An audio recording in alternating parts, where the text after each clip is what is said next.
Currently a sophomore at St. Mary. I am currently a student intern for this semester. And after AJ and Marjorie talk, y'all are welcome to stay to the exhibit, get some refreshments. So earlier today, they led a silver point workshop by Professor Henry in his drawing class, and some of me and a few other students got to eat lunch with them. We learned about how they met, how they became vegans. Honestly, it deserves a book or at least some type of movie. Because honestly, it was really cute because like they met, and then right before they met, they both went vegan around the same time. Kind of cute, I'm not gonna lie.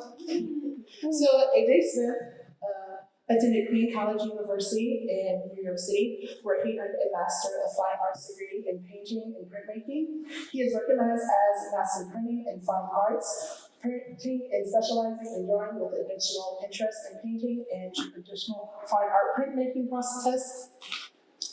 His work reflects his journey through the Arkansas and Mississippi Delta regions, as told through faces of individuals who live there. His work can be found in various public and private collections throughout the United States, China, and the Czech Republic.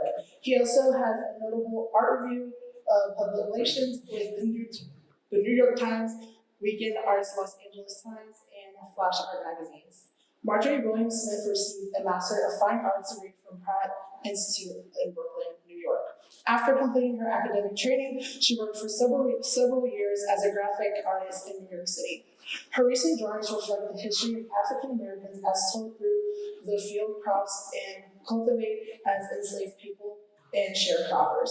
The fields also offer metamorphic views as they present inviting landscapes and hides a dark past. She has exhibited regionally and nationally, and her work is included in many collections across Arkansas and Indiana. She has also received numerous awards for her art and was honored to create art for the United States Mint.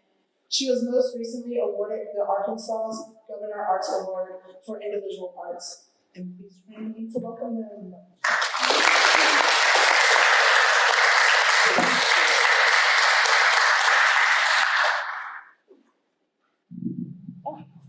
I'm gonna stand so you can see me a little better. And if it's okay, I'll take my mask off so you can see actually what I look like.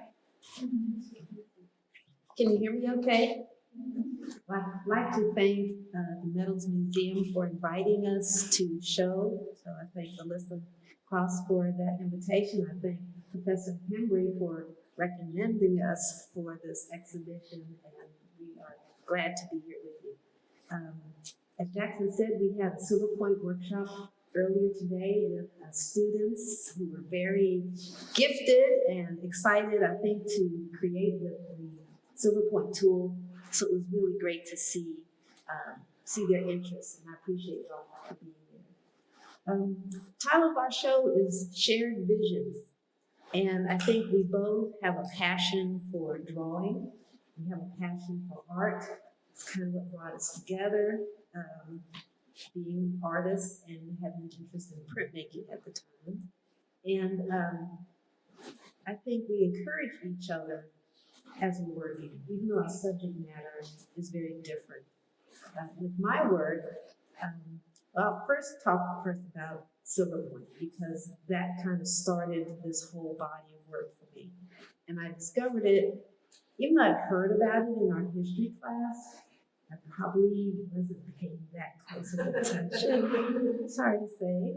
But when I saw it at the Arkansas Art Center in 1985, it was an exhibition of all Silver Point work. And it was amazing. So many different approaches, so many different subject matters, and materials that I'd never heard of. I mean, how do you draw with smoke? How do you put smoke with Silver Point? And how do you draw with gold? Where do you even get that? So it was just totally fascinating. I bought the catalog. I went to see the exhibition every day that it was there, trying to figure out how to do this. Now, this was 1985. There was no internet. There weren't cell phones. So I couldn't go take a picture of each piece. So I had to remember what it looked like. I bought the catalog, which I poured over, and then I had to figure out how to get the supplies. I went to the art store, and they had no clue what I was talking about. I tried to describe it, and they said, "Mm."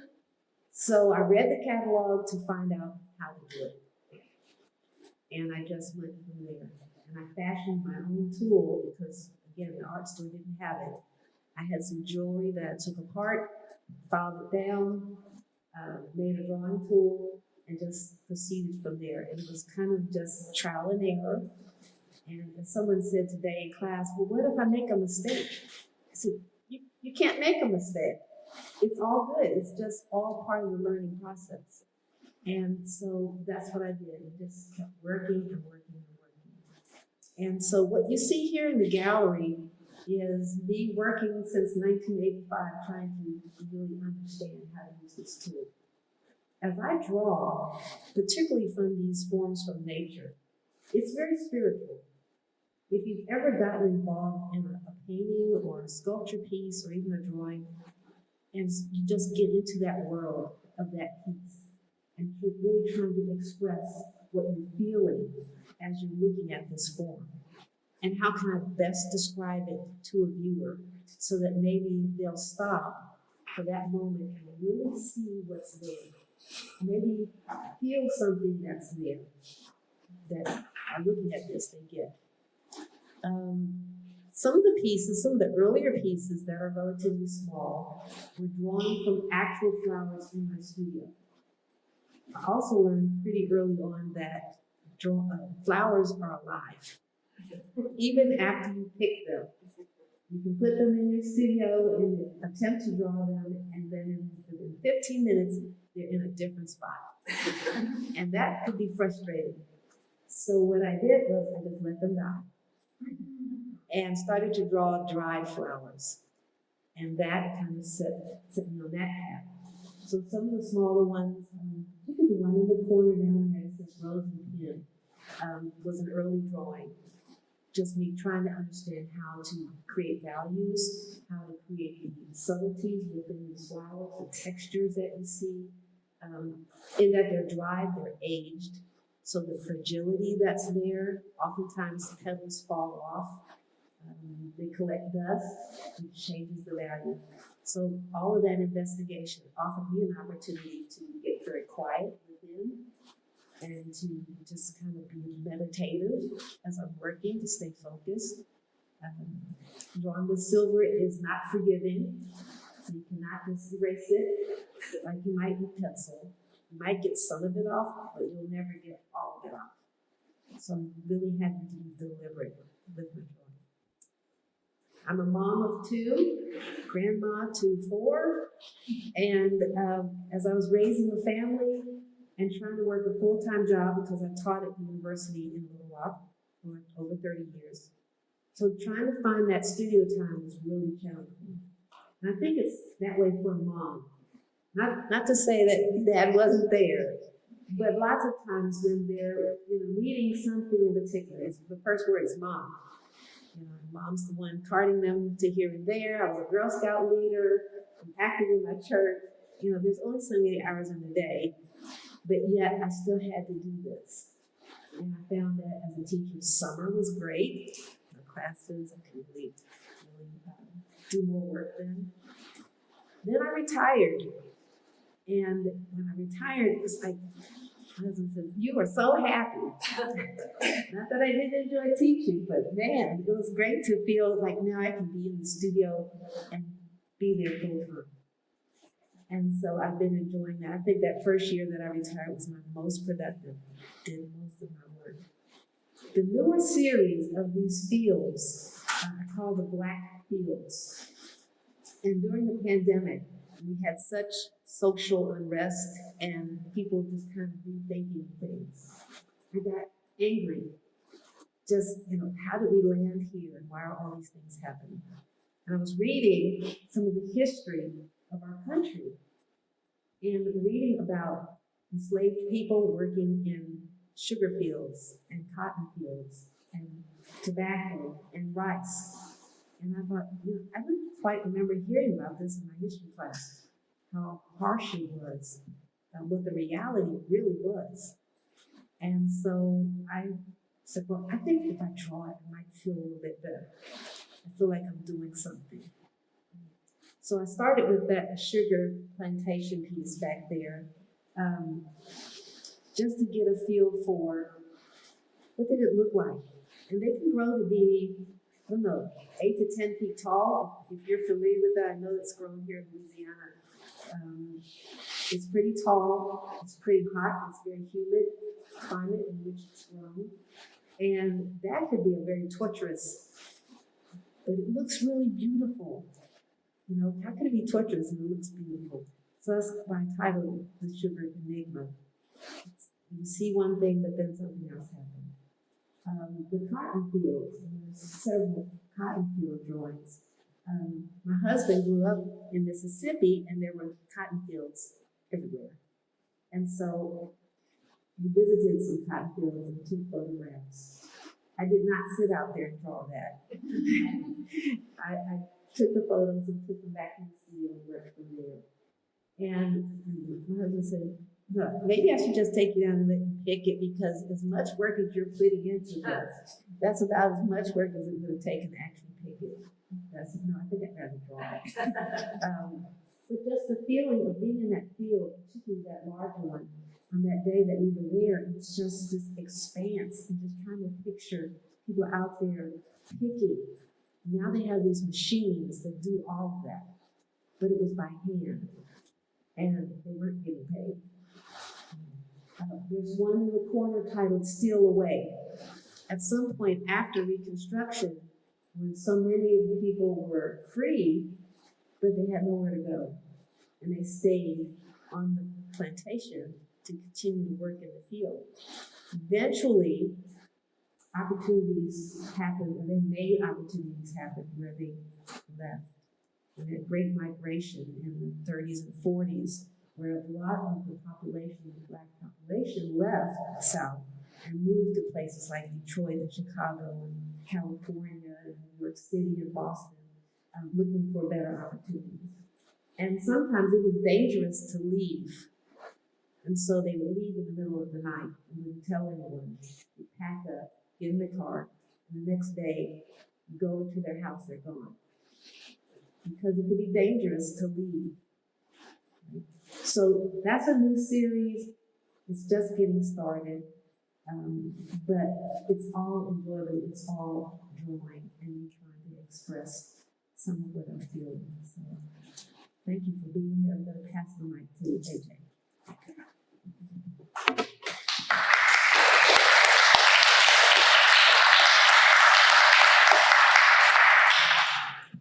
I guess if I may remain seated and more at eye level.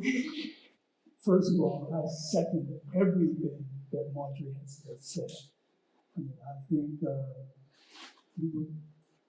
we work well together as a team. Well together as a team.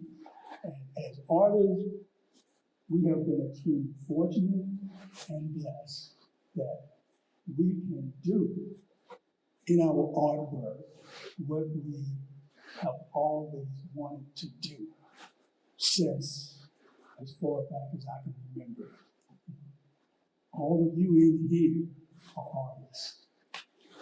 You've never seen a 2-year-old or 3-year-old that couldn't draw. When you grew up, other things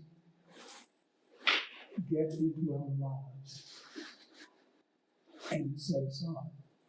But the drawing side and the making art side, when you draw, you paint, you pottery, whatever you do that is creative, using your talent for the benefit of someone else.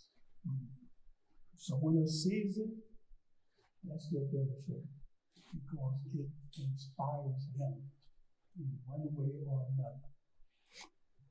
A lot of what Marjorie was talking about are things that I experienced. I was born in Mississippi, the Delta area, Jonestown, Mississippi. daughter, my oldest daughter, she spent a lot of time on the computer. She decided to do a bit of family research. And in her research, she discovered that my grandparents, maternal grandparents, before they met each other, lived in the northern part of eastern Mississippi, in Lee County. My father's side of the family lived same latitude in Mississippi, in Coahoma County, on the opposite side. So, I mean, that connection was really there. But my family, thinking about history, the historian moved. The historian. Oh, yeah, over there, looking for the historian. Yeah. Okay. Thinking about history, you see, art is a visual history. And you combine art as a visual history, the written history, or the history of a person who, I might be doing this too close, the history of the person who collects family antiques. It's the same thing. It's the same thing. I was born in Mississippi and I grew up in Mississippi. My family, both my mother's side and my father's side, was part of the 1940s, before, during, especially immediately after the Second World War, into the 1950s, early 60s, all the way into the very early 70s. My family was part of that migration, I use the vernacular Negro diaspora, moving away from the South. All of my father's family, yeah, except for my father, of course, his brothers and sisters, even his mother, said, I'm out of here. You're on your own. No. My father's family moved into the Chicago northern Rust Belt area. My mother's family had to change hands because my mother's family moved in a different direction. They moved out to California, Los Angeles, Bakersfield, that area. You see, looking for a better life. I remember as a kid, one of my best friends, we finally, at the age we are now, but actually happened about 15 years ago, finally reconnected. One of my best friend's family moved away. I mean, he lived next door. On weekends, before my parents would get out of bed, either he would come over to my house to play. I was 6, 7 years old. I would go over to his house to play. One morning, I don't remember what day of the week it was. One morning, I awakened, dressed early, before my parents got up, just after sunrise, went over to play with them. The house was empty. There was nothing left in the house except an ice box. Not a refrigerator, but an ice box. Before refrigerators, right? That was a feeling that I never forgot. Everybody's gone. Right after dinner, we were playing. And I go over and nobody was there. People were stealing away in the dark, in the night. People were stealing away, A few years ago, we reconnected and we would call each other, especially on holidays, and talk about when we were kids, how people were moving away. So that's part of what the images are about. I mean, the visual history of people who live in the area. You see, if you look at old photographs now, of family members, they dress differently. Well, it might have been cutting edge fashion then, you see, but it gives you a sense of who they are. I mean, it's their character is there, We feel that we know something about them.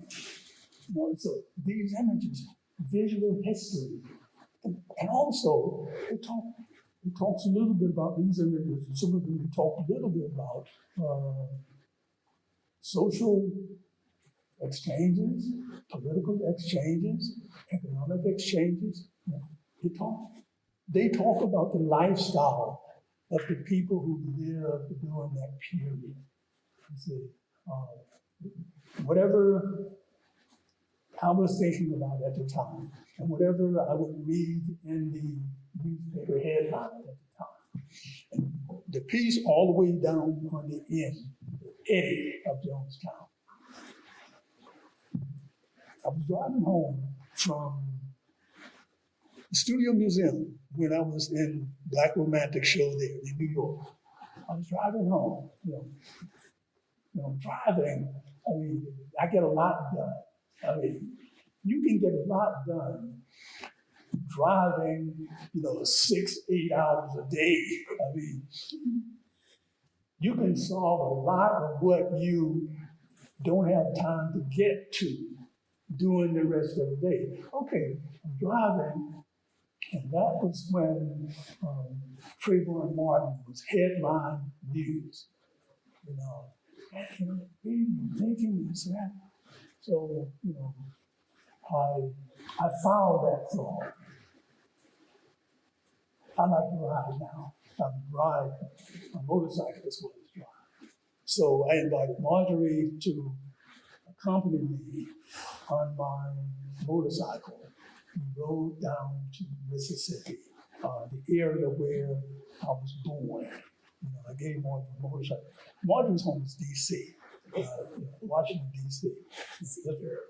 She grew up East Coast all the way, mid in New York, okay, East Coast. Okay. A few years ago, jumped on the bike, drove down to Jonestown, just a tourist, looking about. And riding along, and all of a sudden I saw a woman on the sidewalk there as I was cruising past at a low speed. I had my helmet on, but the visor was up, right? I'm driving past and I heard this voice, AJ, is that you? Well, it was Geraldine, in the knit cap, and I stopped. And immediately, I could see in this 60-some-year-old woman that I remember seeing when we were both grade school kids. I mean, I saw grade school Geraldine in this 60-some-year-old frame. Geraldine, is that you? Yeah. So get off the bike and I'm in my leather and all of this, Everybody thinks, being bike rider. No, teddy bear riding. Okay. Nonetheless, we sat there and talked, exchanged. And all of a sudden, Eddie walks up in his hoodie. Trayvon Martin all over again. Why is it a capital offense to wear a hoodie just to keep the chill out? That shouldn't be a capital offense. But, it was. It was Eddie. You see, Trayvon Martin. So that's how that image got started. You know, in that Eddie was Geraldine's friend, never met him before. When I finished Freeborn Martin, I had to honor Geraldine because she introduced me to Eddie. So I honored her by making a drawing of her also. You know, she was still living in the area where she grew up. You see. Some of her relatives had moved away. My 8-year-old friend, whose parents, the whole family, slipped away in the night, that was Geraldine's first cousin. That was Geraldine. He was Geraldine's first cousin. So, I mean, so all of history, all this is history. So visual arts is a visual history of how people lived, what they thought about, all that's in the past. You know, a visual history of everything. Yeah. Okay, enough of that. So I'm opening up to your questions and comments. Only one person at a time. Yeah. So for folks who weren't able to be in the class that you taught this afternoon, can you describe a little bit about how the silver point technique works? I think it's, yeah. Well, we're actually drawing with a metal wire. So if you can visualize maybe electrical wiring, which is copper. When you buy it from the hardware store, it has a plastic coating on it. If you can take that coating off, you can see that wire. Well, we actually had students drawing with that. You might say, how can you draw with metal? Well, before there was a graphite pencil, artists drew with metal. They didn't have graphite. And so they would fashion that wire, maybe sharpen that point a little bit, and we did that today in the class, and we'd use that to actually draw cool things. So that's an example of what that looks like. And you can use silver, you can use copper, you can use gold, you can use aluminum, almost any of those metals. And you might see on the list of materials all these different metals that I've used. Now, if you try to draw with that tool on a regular piece of paper, nothing's going to happen. It has to have some sort of an abrasive quality to it. Now, back in the time of Leonardo da Vinci and Michelangelo, when they were drawing with metals, they were working on vellum or parchment, which is relatively soft, and they needed a surface that would allow for that abrasiveness. So they would crush chicken bones. There's historical documents on this. They would grind up chicken bones, mix it with saliva, and coat the surface. Now, they didn't work very big. You can imagine trying to create a ground like that. Those images in the beginning were relatively small, but you need that abrasive quality. So what we used in class today, they had paper covered with acrylic gesso, which you can buy at the art store. And there were several coats on that paper. And then they went in later after it was dry and draw. So that's what we did. They did in class today. And I showed them other tools, and we talked about the history a little bit, and showed them books and pictures of things that other artists have used. Surprisingly, even though it's a very ancient technique, there are a lot of contemporary artists using it today. And you'd be surprised, it's all sorts of art. I mean, non-representational, very abstract, to the highly realistic. I mean, it's a wide range, but I think artists have rediscovered what it can do. And the value of using all these different metals is that over time, metal will oxidize. And so you can get some different colors or different tonalities. And I think you can see it maybe most evident in that sugar drawing, where the top half of the drawing has a very warm, almost yellowish type of tonality to it, and that's the copper. And as you come down into the drawing, it's a little bit more brownish. That's the silver. And it's about, 2 years old maybe? I can't see the date. Yeah. So it has really changed in that time. Thank you. So I'm going to give you little bit of background overview perspective with Middle Point Home. We take the principle for granted, the graphite principle for granted because it's always been here. You know, it's always been here. But there was a time before always when it was not here. Graphite was discovered basically by accident in a small hamlet in the UK, right about middle part 16th century, 1560, 1562 or thereabouts. When graphite came on the scene, artists set aside drawing with metal. Metal drawing is very much labor intensive. When graphite was discovered about 1562, 2 to 3 years later, 1565, it was fashioned into a rough pencil.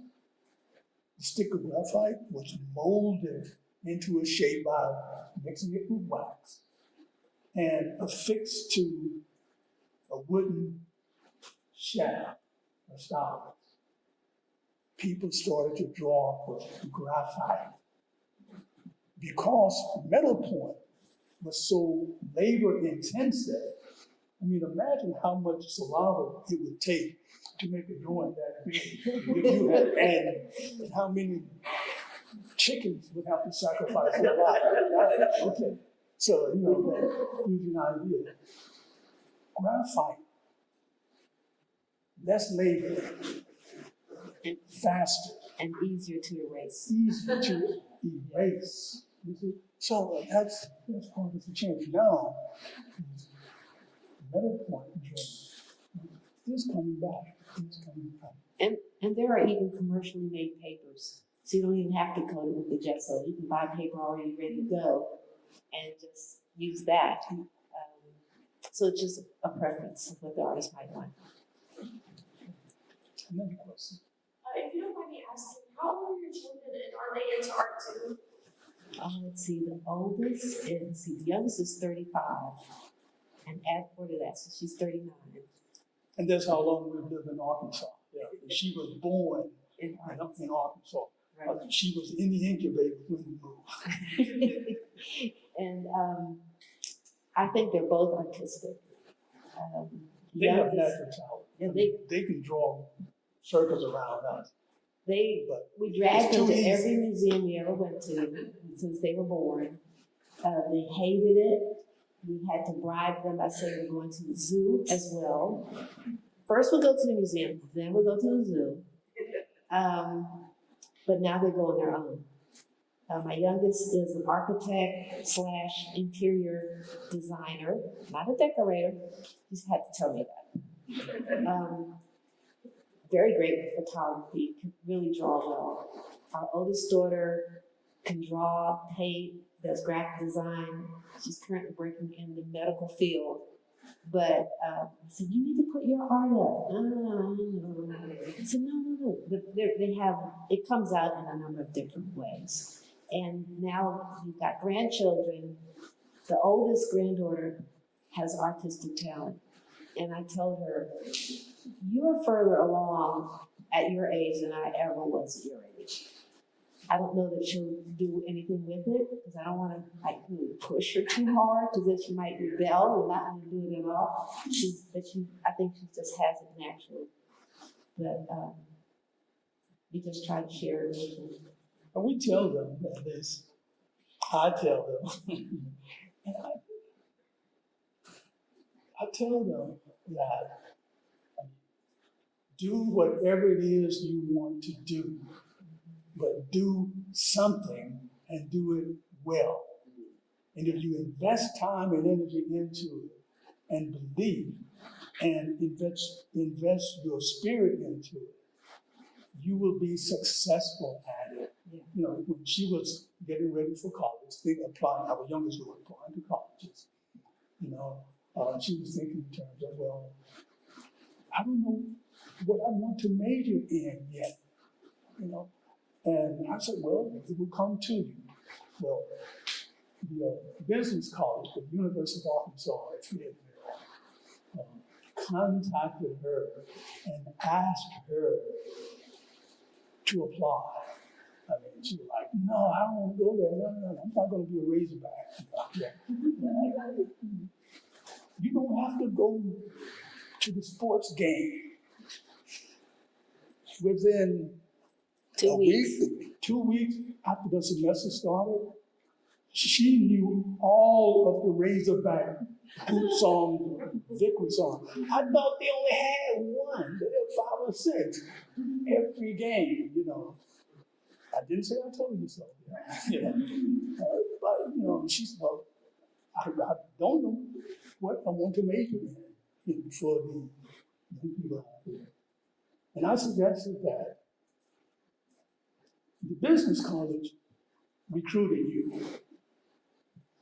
Major in business until you figure it out. You know, do something, but go and invest your time and energy into it. After half of the semester or even less, she took an interior design.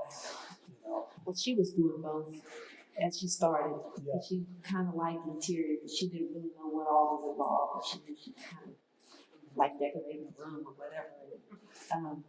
So by about midterm, I think that's when it really got real in the business department. And she's like, I think I need to drop this business class. And I said, what are your grades like? And she told me, I said, yeah, go right now. Drop that class. All right, you make that credit up somehow later, but let's just go ahead with this interior. I think she decided then that was where she was going to go. And but she and I have a joke that she told me about this comedian, and he was talking about his mom. I said, but did you do your best today? And he said, yeah, Mom, I did, you know. And I said, oh, that's so good. You know, there was more to that joke, but so now in our class, she would complain about her job. She's working as an architect, interior person, and she'll complain. I said, but did you do your best today? And she said, I did, I tried. I said, that's all you can do. You can't control anything out there. Right? But think about, you were in school, what you really wanted to do, you didn't know if you'd actually get a job, right? And then when she graduated, and it was like a recession hit, and there were no jobs for interior people, they were giving all those interior jobs to architects. And she wound up working in the mall and the clothing store and hated it. And thinking about the business side. That's what business. She was in that age group fashion, late teens, early 20s. Yeah, and she hated it. The business loved her. They wanted her to get into the management side. Yeah. I mean, she was good at it. I mean, she was good at whatever it takes to Well, she realized sell she could, young people fashion that is going to last for one season, whatever it was. She was good at it. well, she had to fold clothes a certain way, make sure the store stayed clean, nobody was stealing anything when they were stealing all the time. And, you know, finally, she said, I can't, if they're going to give the jobs to an architect, I'm going to be an architect. So she found a school in Chicago that offered her a master's degree in architecture. And, you know, usually if you're going for a master's degree in architecture, you need to have been in architecture school. This program was for anybody who had not had a previous training as an architect. So it was a 3-year program. She said, I'll do it. I'm gone. So she applied. She got accepted to the Illinois Institute of Art. Yeah. The Chicago Art Institute, Yeah, as well as IT. Illinois Institute of Technology. Right. So But- she said, which one should I take? I said, well, who's accredited? She said, IT, go there. Right. So she went there, she graduated, she did well, she got an internship her senior year. Graduated, they asked her to join the firm. She did that, she worked as an architect there for 5 years. She still wanted to do interiors, but now she's in architecture. She was there 5 years. All they did was hospitals. And there's a lot of hospitals in the Chicago area. She said, I'm so sick of the hospitals. I said, well, okay, find another job.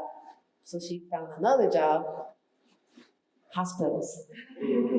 But they paid her more. And she said, okay. And she was there about 6 or 7 years. And she said, oh, I can't do another hospital. I said, find another job. You've got now, 10 years experience? You can almost write your own ticket. And it's amazing how things happen. It's a blessing. She found a firm that's called Interior Architects. They think about the architecture, but how you design the space. That's what she's been wanting to do all along. And she's not doing hospitals, right? She's doing a bank. She did a store. She'd never done that before. Doing your best. That's all you can do. And we have a lot of faith that things will go the way they need to go. You know, I would have never thought I would have been in Arkansas. I would have never thought I was going to do Silver Point. That was never anything I thought about. You know, but I feel like we were led to do what we were doing. How did I know I was going to meet him in New York? We both landed in New York at the same time. New York is a big city. You know, it's not like I'm like, okay, where's my husband? I'm looking for, you know, we were just living our life. But things happen, which I think it was a design to happen. You don't know where you're being led, but just do, for students out there, just do your best at whatever. And you will find where you need to be. I think that's important. And New York was very kind to us. At the time I moved there, I moved to New York on, I guess, mindless courage.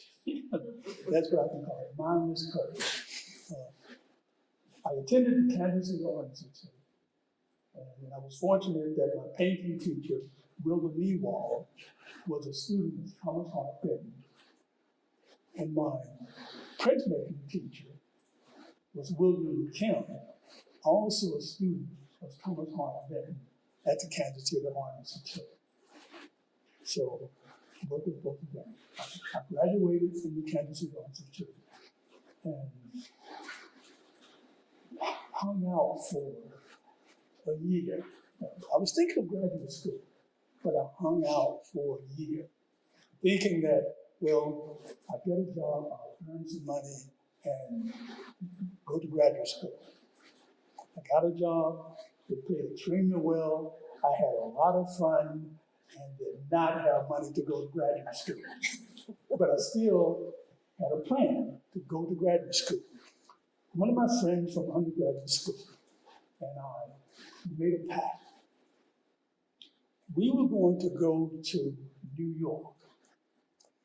I had a Ford 11 Volkswagen station wagon.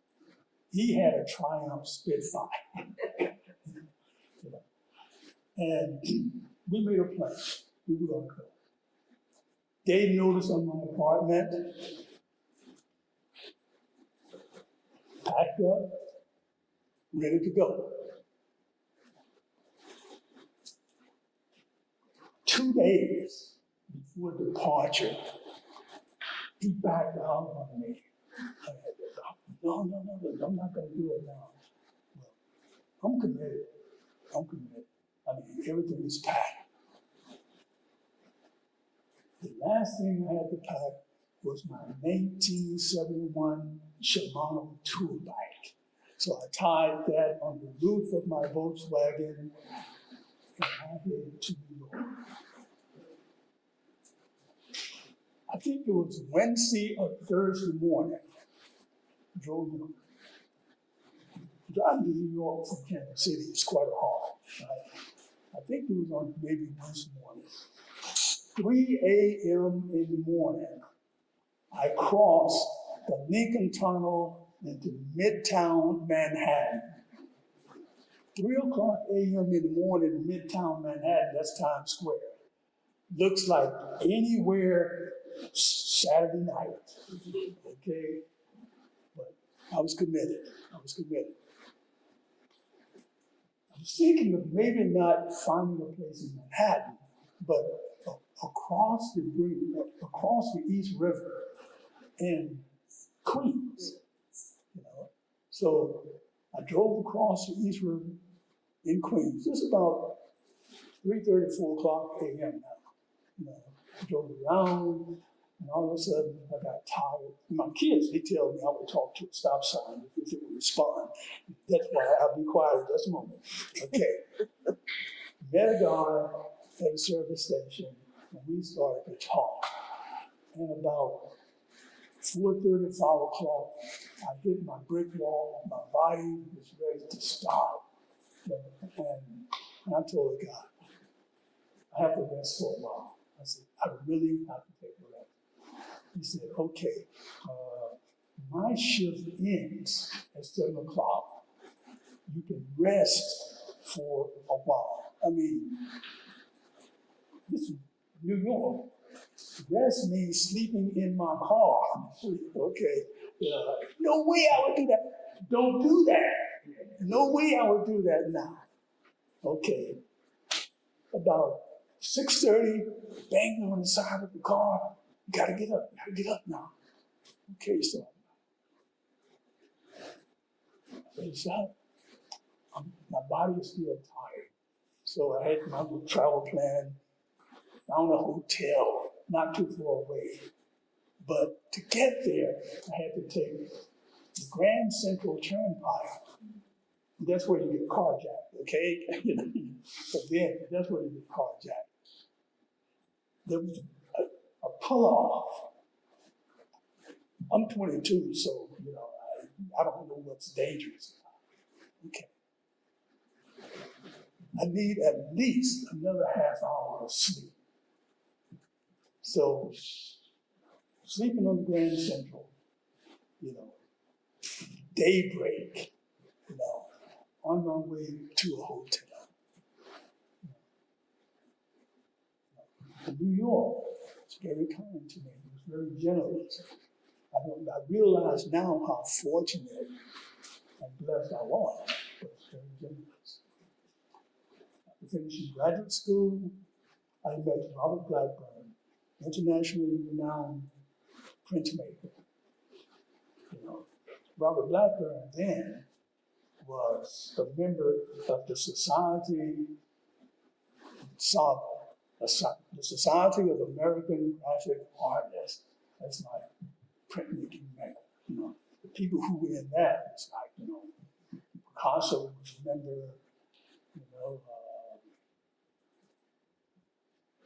Clarimonto, John Ross, members of this organization. So that's what his status was. Founder and director of the printmaking workshop. Will Barnett, remember Stanley Hayter, a list of who's who in printmaking. Bob invited me into the printmaking workshop to work around artists that in undergraduate school I would read about in a textbook. You look at reproduction of their artwork in my textbook. So after being there for a while, I guess I was there long enough and Bob trusted me that I became kind of a gatekeeper. Marjorie, graduating from Pratt, was looking to get back into her art. So she called the printmaking workshop. She had read a lot about Bob Blackburn. She was in undergraduate school at Howard. People even told her, you got to know this artist, you got to know. So she called,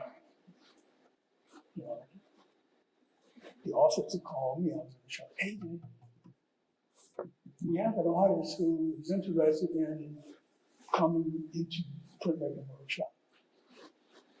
Okay. I come into the office and I'm so, have her to hold on for a moment. I'll be right there. So I'm waiting on the phone and I'm getting a little nervous. I go in, hello, young student just off the boat, No, that's not. At any rate, Fast forward. bring your portfolio in, we'll take a look at it. She comes in. Well, I had my portfolio. I was really nervous because my premise was I just want to take a class. And if I take a class, maybe I'll be able to work with it. Now, backstory really short, and then we're going to stop. Yeah. You may have one more question. The backstory is, when I was at Howard, I started as a graphic designer. And then I got into printmaking and fell in love with printmaking. So I thought, how can I do this for the rest of my life? I could be a teacher. I could teach printmaking. And that'll be great. So my teacher said, well, then you have to go to New York and you have to work with Robert Blackburn. I'm like, okay, great. So I applied to Columbia because Robert Blackburn taught there. And I told my professor, chair of the department, Jeff Donaldson, and he said, did you apply to Pratt? I said, no. I applied to Maryland Institute of Art because that was near home, and I figured that could be my safety net. But I really wanted to go to Columbia, and I wanted to get a letter of recommendation from him. He said, did you apply to Pratt? I said, no. I said, Professor Donaldson, I don't want to go there. He said, apply to Pratt. He said, you don't apply to Pratt, I'm going to fail you in your class. I'm like, I didn't even want to ask if he was kidding, because I knew he didn't kid. So I said, okay. There was no internet. You can't just apply online. You have to write the form, fill it out, send it back, a lot of, okay, so I get the application to Pratt, to Columbia, Maryland, I'd already sent those in, and then I wait. Got a no from Maryland. I got a no from Columbia. I got a yes from Pratt. At that point, I was just glad to go to Pratt. I'm like, okay, this is great. I'll be in New York. But how am I going to meet Robert Blackburn? Right? And you have to be really a professional artist in printmaking to get into the workshop. Go through Pratt, I graduated, I'm working now as a graphic artist in New York. And then I said, I still got to get to that workshop. So how can I get in? I'll take a class. I'll be a student, and they'll have to let me in to be a student, and I could just work my way up to being one of those people in the shop. So that's why I called. And he answered the phone. And so I was in his class. So as they say, the rest is history. But you never know how you're being led. You never know what's happening, why things turn out like they do. So for all you students, we encourage you to live your dream, whatever that is now. Don't let anybody discourage you. Some people will say, artists, they're going to starve. That is no longer true. That was like so 19th century. That is not true now. And I think you build your safety net. Get people around you who believe in what you're wanting to do. And for all you art lovers here, support the artists. Come to the exhibitions. Anyone in your family who's creative in some way, encourage that. Encourage your kids. Don't tell them they can't draw. And I think that would be so much positive energy out there that we can all really kind of benefit from. So, Kevin, Better yet, the next activity, I charge each one of you for bringing 3 guests with you. You see, we need the people who are not here. We have the captive audience, the art world has reeled you in already. So it's up to you to hook those people who have not been reeled in yet. And that's how the art world expands. Like I was telling you a moment ago about, Bob Blackburn, the Mark was talking about, member of the Society of Graphic Artists and all the Society of American Graphic Artists. a year ago, 2 years ago, they contacted me and asked Did you join? if I would like to join the Society of American Graphic Art. See, I've been very blessed, been very fortunate. New York City and the art world has been very generous to me, and I appreciate it very much. But it comes with a lot of hard work. I mean, when we get back to Little Rock, I mean, I have the commission that I got to get on it, I got to get it done. You see, I mean, my day has to start about 5, no later than 5:30. If I sleep in, I can get started at 5:30 a.m., not p.m. And I have to get it done. What else is there to do, right? So, I mean, you got to work at it. And Marjorie said a moment ago, there are no starving artists except those who want to sleep until 10 o'clock in the morning. I mean, you got to get up and get started. You got to get it done every day. You got to spend your time doing something. You got to get it done. Time is running out. Let's see if someone else has a question before we wind up. Anybody have another question? Okay. Tell us about the smoke. The smoke. All right. That one in the far end on the corner there, maybe you can see that little stream of smoke on that. I had seen a drawing in the exhibition I saw at the Art Center in 1985, and the artist had smoke in it with silver plate. And I had no idea how do you get smoke on a drawing? I'm thinking flames. You must have fire to get the smoke. So I just did some experiments and had a oil lamp that I could make kind of like a funnel at the top of it so I could direct the smoke where I wanted it. And I just kind of like kept tapping it on the page as smoke was coming out to deposit that on it. But once you get the smoke on it, so I had to do the drawing first and then put the smoke on because then you can't touch it. Yeah. So I thought, what if I burn up my drawing? Trying to do this. And I thought, just draw it again. Any other questions? Thank you. Yeah. No, when using your graphite, are you using how many pencils? I'm partial to this brand of pencil, which is Prismacolor turquoise. And pencils range in degrees of hardness and softness. And I use a range between, middle of the range is HB. That's like middle of the range pencil. And the hard range starts at F. And then you have H all the way up to 9H. And then you have B all the way up to 9B. Most of the times, I'm between the B and the 6B. If I want a really dark area, the 7, 8, and 9B.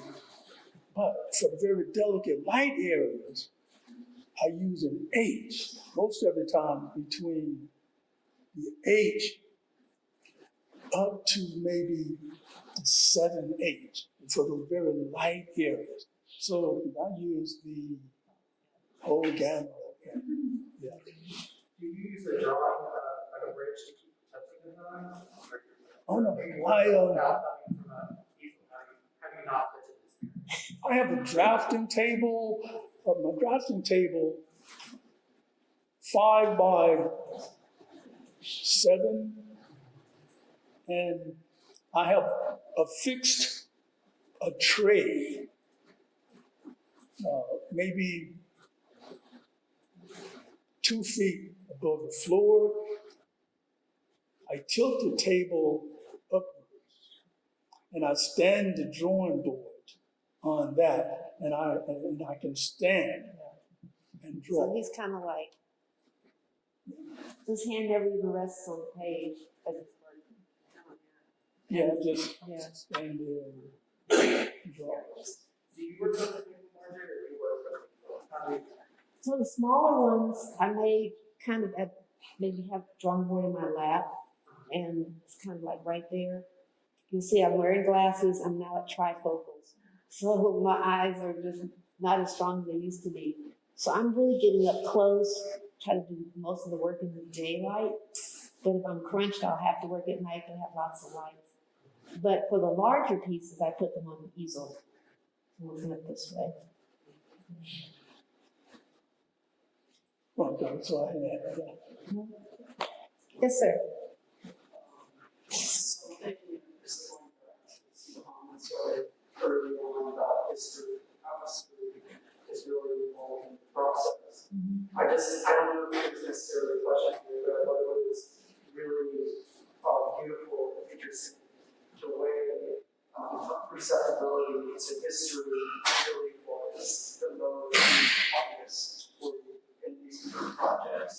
And I think for me, looking at the works, they kind of elicit that in the engagement with the novel. I feel like I'm drawing on the brain. So wondering about the person, wondering about why that dropped. So I just want to share that. Well, thank you, thank you. I think each one of these individuals, if we had like another few hours, we're not going there though, but each one of these people has a story that he could tell you, so maybe afterwards you can ask him about it. But all of these people have a story, you know, and it's really interesting. This series of Spaces of the Delta, and that Delta area is dying. You know, people are leaving. Kids, the first thing they want to do is leave, and the old folks aren't going to live forever, and that whole area is really going down. And these fields that I'm drawing, you know, these are corporate fields now.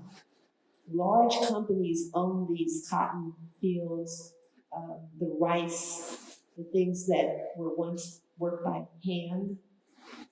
Machines are doing that. You know, it's easy.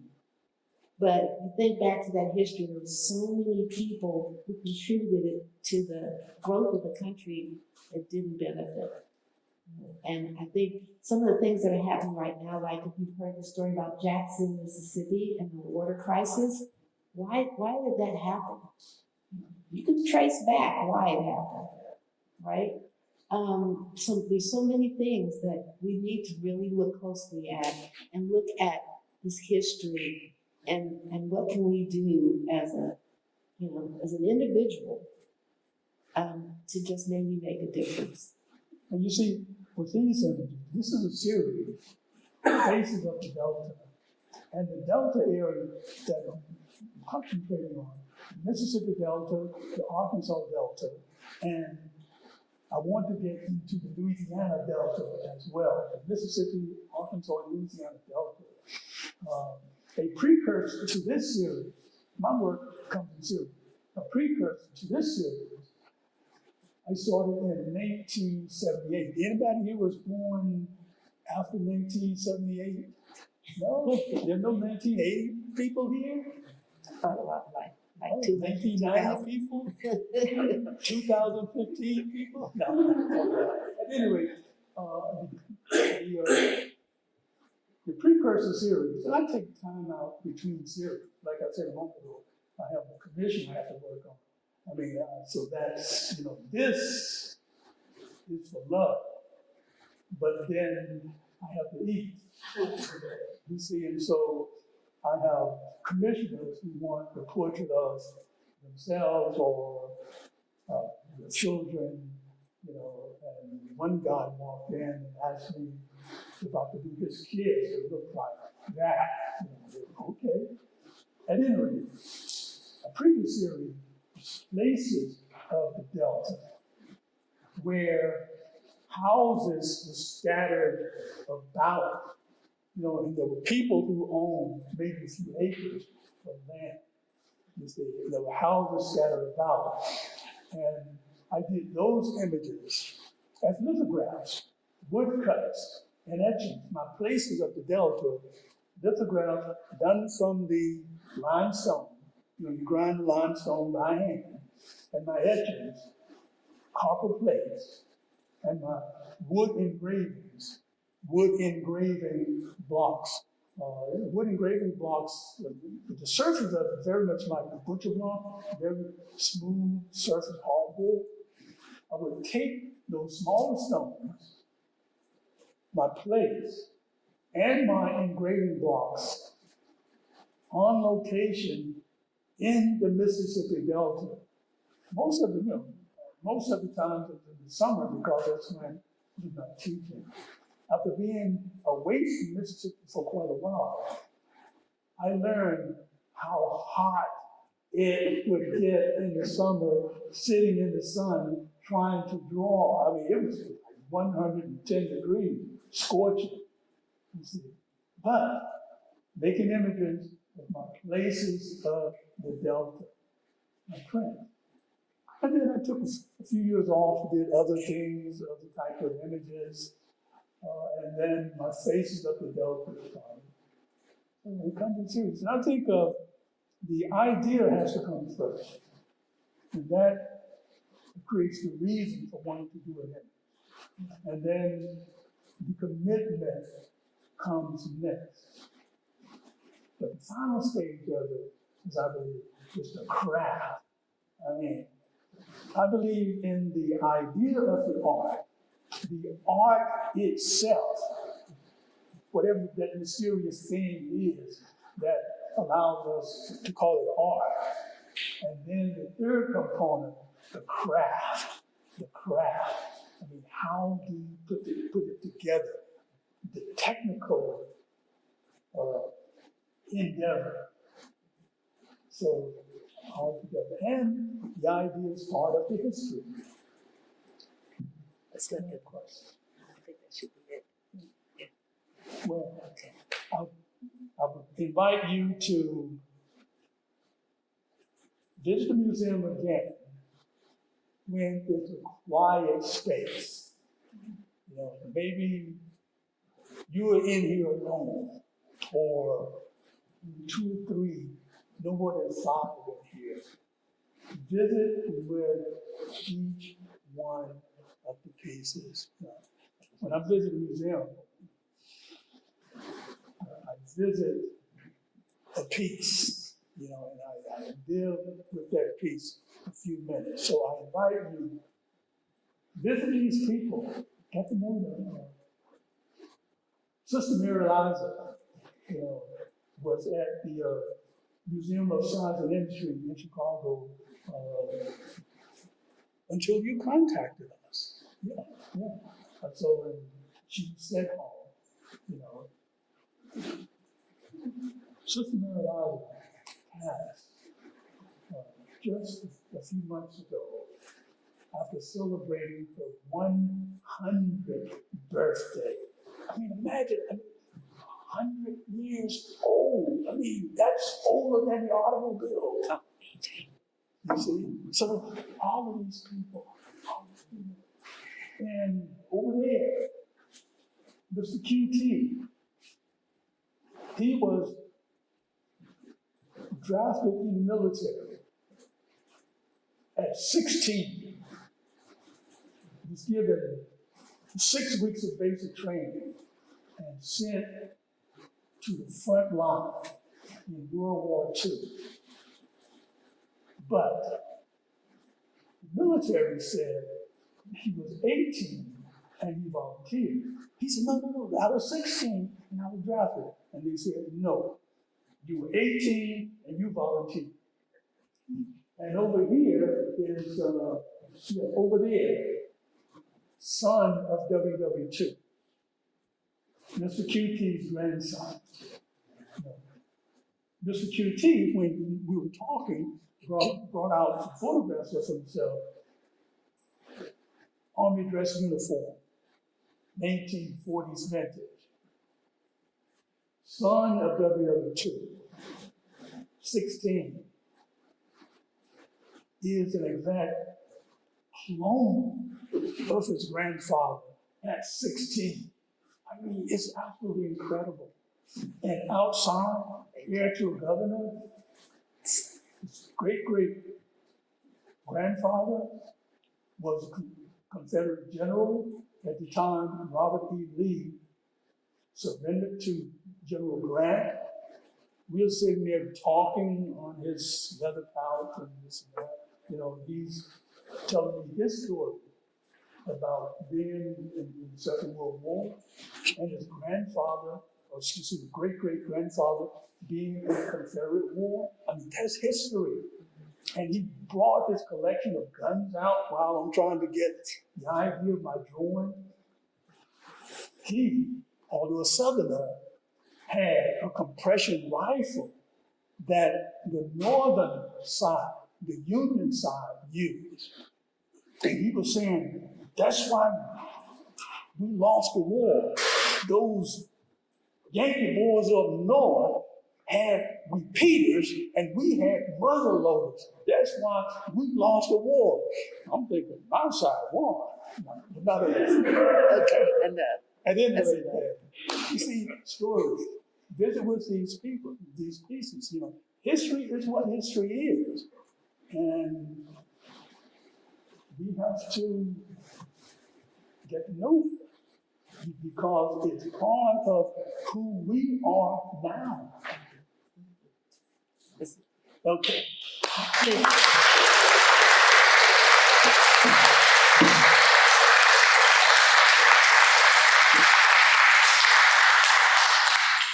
Stay, visit, have refreshments, head out if you need to. Thank you all for coming.